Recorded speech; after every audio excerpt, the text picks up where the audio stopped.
আসসালামু আলাইকুম ওয়া রাহমাতুল্লাহি নবীন স্কুলের সবাইকে স্বাগতম। আমি মোহাম্মদ নাজমুল হোসেন। দেখো আজকে আমাদের একটি ক্লাব ভিডিওটি হবে যে একটি সিভি দিয়ে তুমি একটি সিভির সাহায্যে 100টি সিভি লেখার টেকনিক শেখাবো। যে আমাদের কিন্তু ইংলিশ সেকেন্ড পার্টে প্রতিটি পরীক্ষায় কিন্তু অবশ্যই যে একটি করে সিভি আসবেই, সিভির কিন্তু উত্তর করতে হবে। তো সিভির ভাষাটা কিন্তু অত্যন্ত সহজ এবং পরিমার্জিত হবে। এবং দেখো যে একটি যেমন আমরা প্রথমে কিন্তু লেটার অংশ দেখাবো। লেটার অংশ প্রত্যেকটা সিভির মধ্যে এই কথাটা দেওয়া যাবে। দেখো প্রথমেই কিন্তু তোমাদের একটু ভিডিওটি একটু দেখো এবং বিশেষ কিছু জায়গা বলে দেবো যে বিশেষ কিছু জায়গায় কিন্তু তোমাদের চেঞ্জ করতে হবে। সমস্যা যেই সময়ে লিখবে যে কীভাবে লিখবে সেই বিষয়টা একটু বলে দেবো। দেখো আমরা কিন্তু এখানে লিখেছি যে কিন্তু সর্বপ্রথম আমাদের তারিখ দিতে হবে 16 এপ্রিল 2025। দ্য হেডমাস্টার, যদি স্কুলে হয় হেডমাস্টার, যদি তুমি কোনো সংস্থা বা প্রতিষ্ঠানে জব করতে চাও তাহলে ম্যানেজিং ডিরেক্টর, কলেজে হলে প্রিন্সিপাল, যে কোনো একটা বিষয় লিখতে হবে। এরপরে দেখো সিরাজগঞ্জ, রাজশাহী, আমি এখানে এইটা দিয়েছি, তোমরা কিন্তু তোমাদের জেলা বা উপজেলার নাম দিয়ে দিতে পারো। Subject prayer for the post of এইখানে দেখো একটু ফাঁকা রেখেছি, কারণ এইখানে তোমার ওই সাবজেক্টটার নাম লিখতে হবে। এখন যদি আসে ইংলিশ লেকচারার অথবা টিচার, অ্যাসিস্ট্যান্ট টিচার, অথবা দেখো অ্যাকাউন্ট অথবা জুনিয়র অফিসার, যেই বিষয় আসবে সেই বিষয়টি এখানে লিখে দিলে ব্যাস এই অংশটা কিন্তু তাহলে ওই সিবির অংশটা হয়ে গেল। এরপর দেখো তোমাকে শুরু করতে হবে অবশ্যই যে প্রথমে ডিয়ার স্যার, তারপরে in response to your advertisement. এখানে কিন্তু বেশ কিছু শব্দের অর্থ জানতে হবে। অ্যাডভার্টাইজ শব্দের অর্থ কিন্তু বিজ্ঞাপন, যে এখানে যে বিজ্ঞাপনটি দেখে যে এই দরখাস্তটি লিখেছো সেই বিষয়ে একটু লিখবে, যে এটার অর্থ কিন্তু তোমাকে অবশ্যই জানতে হবে। অ্যাডভার্টাইজমেন্ট হচ্ছে বিজ্ঞাপন, পাবলিশড ইন দ্য প্রথম আলো। আচ্ছা আমি এখানে কিন্তু দেখো যে 1 ট্রেন এপ্রিল 2025, এখানে কিন্তু একটা বিষয় আছে। দেখো যে আমি লিখছি হলো 16 তারিখে আর পত্রিকায় পাবলিশ হয়েছিল 10 তারিখে, কারণ পত্রিকায় আগে পাবলিশ হতে হবে এবং পরে আমি দরখাস্তটা লিখব। এই তারিখটা একটু তোমরা একটু অবশ্যই খেয়াল করে দিবে, যে যখন লিখবে তাতে অবশ্যই কিন্তু যে তার কিছুদিন আগে পত্রিকাটি পাবলিশড হয়েছিল সেই তারিখটা একটু খেয়াল করবে। এটা একটু মাথায় রাখবে যে কি হয়েছে এখানে, যে আপনাদের বিজ্ঞাপনটি প্রথম আলো পত্রিকায় দেখেছিলাম 2025 সালে 10ই এপ্রিল। তাহলে এখানে কিন্তু তোমরা প্রথম আলোর পরিবর্তে যে কোনো একটা পত্রিকা, তার Daily Star, Jugantor, Times, Observer, যেটা মনে চায় সেটা দিবে। আই এম অ্যাপ্লাইং, এটা কিন্তু এ, যারা বুঝতে পারছে না তাদের একটু দিলাম, এটা কিন্তু এ। I am applying for the post, এখানে যে ফর দ্য পোস্ট, যে কোন পোস্টের জন্য, এখানে কিন্তু ওই পোস্টে একটু নামটা লিখে দেবে। ওই নামটা কিন্তু অবশ্যই এখানে লিখে দেবে, যে অ্যাকাউন্ট অফিসার, জুনিয়র অফিসার, কি যে বিষয় থাকবে সেই বিষয় কিন্তু একটু লিখে দেবে। কম্পিউটার অপারেটর, এটা। তারপরে ইন ইয়োর, যদি সেটা স্কুল বিষয় হয় স্কুল, যদি কলেজের হয় তাহলে কলেজ লিখবে, আর যদি কোনো কোম্পানি হয় তাহলে সেই কোম্পানিটা একটু লিখবে। তারপরে দেখো my CV attached copies of my document, হলো কাগজপত্র, যত তোমার সনদপত্র রয়েছে, সার্টিফিকেট রয়েছে, মার্কশিট রয়েছে, সেগুলো একটু অ্যাড করে দিবে। চারিত্রিক সনদপত্র, চেয়ারম্যানের যে সমস্ত ডকুমেন্টস, সেগুলো একসাথে দিবে। অ্যান্ড ফটোগ্রাফস, এবং তোমার যে ছবি ইনক্লোজ, দেখো ইনক্লোজে ওইখানে সব কিছু আটকে দেওয়া, এটা কিন্তু ইনক্লোজ হলো আটকে দেওয়া। Herewith for your kind consideration, দেখো এই কনসিডারেশন শব্দের অর্থ কিন্তু বিবেচনা, এটা শব্দের অর্থ কিন্তু বিবেচনা। তাইলে দেখো যে এখানে কিন্তু অবশ্যই যে কী করবে, এখানে সব কিছু তোমার ডকুমেন্ট, কাগজপত্রের ছবি সব কিছু আটকে দিবে, এবং আপনার কি একটু বিবেচনা আশা করতেছি, এই বিষয়ে একটু সুন্দর করে লিখে দিলে তাহলে ওই সিভিটা কিন্তু সম্পূর্ণ হয়ে গেল। এরপরে যে মেইন বিষয়টা, এই যে কনসিডারেশন, এদের পরে কিন্তু অবশ্যই তোমরা এখানে একটু বেশ কিছু গ্যাপ রাখবে, যে এটা কিন্তু নিয়ম, গ্যাপ রেখে কিন্তু তোমাকে লিখতে হবে।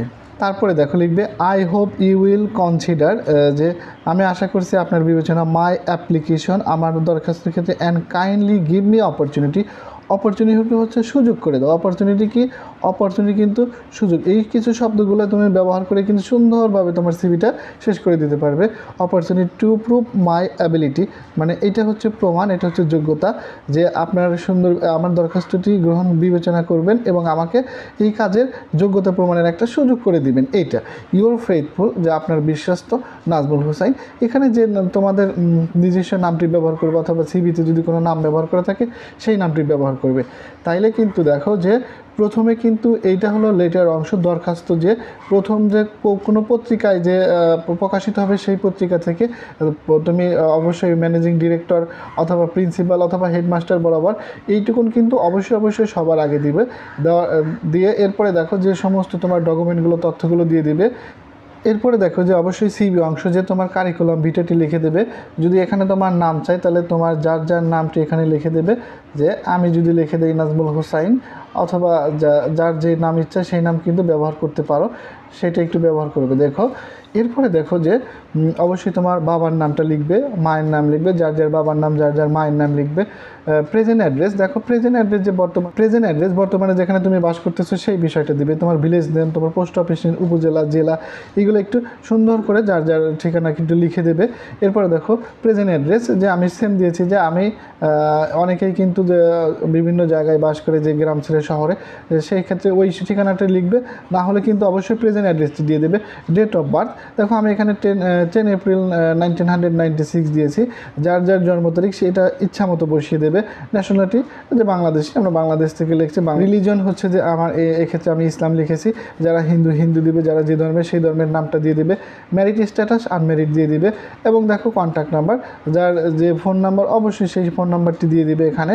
এরপরে দেখো 11 নম্বর পয়েন্টে যে একাডেমিক সার্টিফিকেট লিখছি, এটা কিন্তু একটা গুরুত্বপূর্ণ বিষয়। দেখো এখানে লেখা হয়েছে যে এক্সাম ইয়ার, জিপি অথবা সিজিপিএ। দেখো আমাদের কিন্তু এসএসসি এবং এইচএসসি পর্যন্ত জিপিএ চলে, এরপরে বিএসসি বা বিএ থেকে অনার্স থেকে এখান থেকে কিন্তু সিজিপিএ চলে। তাহলে এই জন্য জিপি অথবা সিজিপি দুটোই লেখা হয়েছে, এবং বোর্ড নাম, যে কোন বোর্ড থেকে আমরা পরীক্ষা দিয়েছি বা পাশ করেছি সেই বোর্ডের নামটা দিতে হবে। এরপর দেখো প্রথমে এসএসসি 2012 জিপিএ 5 রাজশাহী বোর্ড থেকে, কিন্তু এইখানে একটু খেয়াল করো তোমরা যে 12 এবং 96। আচ্ছা তুমি যে 96 সাল জন্ম তারিখ দিয়েছো, তাহলে 90 সাল দিয়েছো, তাইলে এসএসসি পরীক্ষা দিলে কিন্তু সাধারণত আমরা 18 বছরে দিই, সেই সময়টা একটু বিবেচনা করে দিবে অবশ্যই, যে 96 থেকে যদি 12 তাহলে 18 বছর পূরণ হয়, সেই অনুযায়ী হিসেব করে দেবো। যে 95 লিখলে 11 লিখতে হতো, 97 হলে 13 লিখতে হতো, এই বিষয়টা কিন্তু অবশ্যই তোমরা একটু বিবেচনা করে দিবে। দেখো এসএসসি লিখলাম, তারপরে এইচএসসি কিন্তু তার 2 বছর পরে এইচএসসি পরীক্ষা দিতে হয়, 2014 জিপিএ হয় রাজশাহী।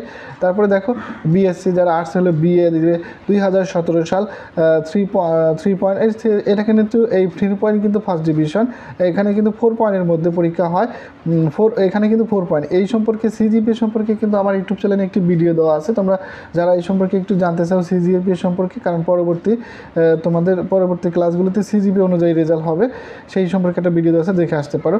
এরপর দেখো যে মানে এখানে 4-এর মধ্যে 3 পয়েন্ট পাওয়া হয়েছে সর্বোচ্চ, কিন্তু বিএসসি এমএসসিতে অনার্সে এগুলোতে কিন্তু 4 থাকে, 4-এর মধ্যে দিতে হয়, তাহলে এটা কিন্তু ফার্স্ট ডিভিশন রাজশাহী বোর্ড থেকে দেওয়া হয়েছে। এবং এমএসসি 2019 4 পয়েন্ট রাজশাহী।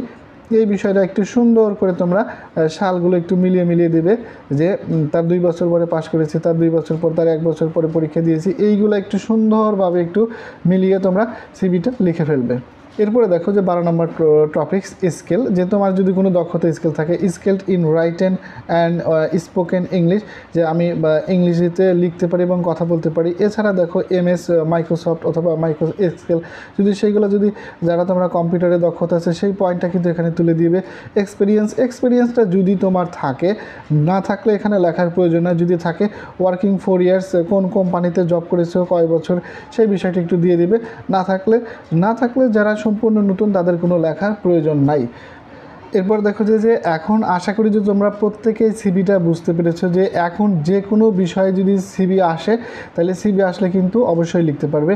আর যেই ভিডিওটি দেখছো, এখন আমরা কিন্তু প্রতি বছরেই আমরা এসএসসি এইচএসসি সাজেশনটা দিয়ে থাকি, যারা অবশ্যই কিন্তু দেখা যায় যে English second part, first part, all সাবজেক্টের সাজেশনগুলো একটু ফলো করবে।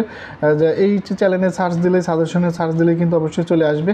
এখন দেখো যে বিষয়টা, সেটা কিন্তু এখন প্রথমে কিন্তু আমাদের অবশ্যই সুন্দর করে যে পত্রিকা থেকে প্রকাশ পাবে সেই বিষয়ে একটু সুন্দর একটা দরখাস্ত লিখে দিতে হবে ম্যানেজিং ডিরেক্টর, প্রধান শিক্ষক বা প্রিন্সিপাল বরাবর সুন্দরভাবে। এবং এখানে কিন্তু তোমাদের কিন্তু আগেই বলেছি যে তারিখটা একটু খেয়াল করবে, যে আগে পত্রিকায় প্রকাশিত হয়েছে, সেই প্রকাশিত 5-7 দিন পরে কিন্তু দরখাস্তটা লিখে দেবে।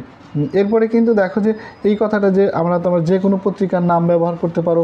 এরপরে কিন্তু এখানে যে এইটা যে রয়েছে, এইটা কিন্তু প্রত্যেকটা সিভিতেই কিন্তু ব্যবহার করতে পারো, যে I hope will consider my application and kindly give me on opportunity to prove my ability. এটা কিন্তু কোনো চেঞ্জ করতে হবে না, একেবারে প্রত্যেকটা সিভিতে এই কথাটা ঢুকিয়ে দেবে। এরপরে দেখো যে তোমাদের কি করতে হবে, অবশ্যই তোমাদের কিন্তু সিভি লিখতে হবে সুন্দর করে। যে যার যার যে এখানে কিন্তু আমরা 13টা পয়েন্ট দিয়েছি, 13টা পয়েন্ট সুন্দরভাবে উপস্থাপন করবে। যার যার নাম, বাবার নাম, মায়ের নাম, গ্রাম, জেলা, ভিলেজ এবং জন্ম তারিখ এইগুলো ব্যবহার করতে পারো। ফোন নাম্বার, আনম্যারিড, এইগুলো কিন্তু সমস্ত ডিটেলস সুন্দরভাবে উপস্থাপন করবে। এবং কিন্তু দেখো যে আমরা কিন্তু আরেকটা ডিটেলস বিষয় বললাম যে তুমি যে সাধারণত এসএসসি পরীক্ষা কিন্তু 18 বছর বয়সে দেওয়া হয়, জন্মসাল থেকে হিসেব করে সুন্দরভাবে যে 18 বছর পর, কম বেশি করলে হয়, কিন্তু 18 বছরই আমরা সচরাচর লিখে থাকি। এই বিষয়ে সুন্দরভাবে তোমার কোয়ালিফিকেশনটা উপস্থাপন করে অবশ্যই তুমি এখানে ফুল মার্ক পেয়ে যাবে আশা করি ইনশাল্লাহ। যে আশা করি তোমরা সবাই যে এখন সিভিটা বুঝতে পেরেছো, পরীক্ষায় আসলে অবশ্যই সিভি লিখতে পারবে। পরবর্তী ভিডিওগুলো পেতে সাবস্ক্রাইব করে আমাদের সাথে থাকো। আল্লাহ হাফেজ।